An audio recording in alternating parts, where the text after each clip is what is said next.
Would you like to share more about Netaji's alleged disappearance or what sort of fate he met? Because the real truth never came out. What happened, why it happened? I can tell you my opinion, and that is quite clear. I'm convinced that he died as a consequence of the plane crash in what is now Taipei, in Taiwan, on the 18th of August 1945. There is fairly good evidence of that. It's not watertight, but you can't expect that under the circumstances. You have to consider he died on the 18th of August. Around the 15th, Japan capitulated. On the 6th of August, the first nuclear bomb was thrown on Hiroshima, and a couple of days after that on Nagasaki. The Tenno, the Japanese emperor, spoke to his people for the first time on, I think it was on the 15th of August, on radio, which was an unheard of thing, announcing the capitulation. And this was a traumatic situation in Japan. The Japanese were starting to get out of some of the areas like what is now Taiwan, which they had occupied for a number of years.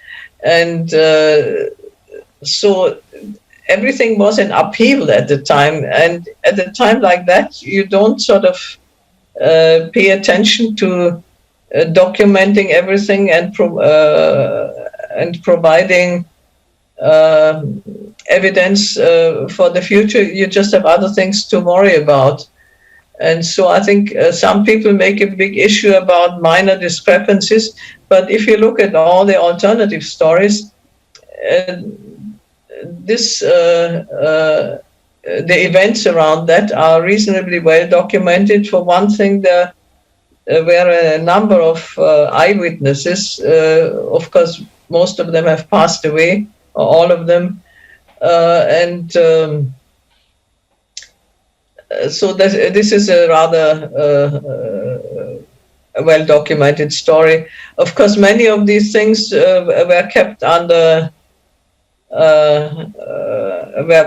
considered confidential documents and were not published for a long time. That's why some of the facts only came out later on. But the British, the Americans, and others had sort of investigated this right away. I mean, the British were most keen to know whether he really was killed, because it was not unimportant for them. And so all the other stories are sort of a conglomerate of hearsay things, and I mean, stuff like this Gumnami Baba thing, they're crazy. And besides that, they are an insult to Netaji. Presenting the News app, available on Google Play and App Store. Download it now.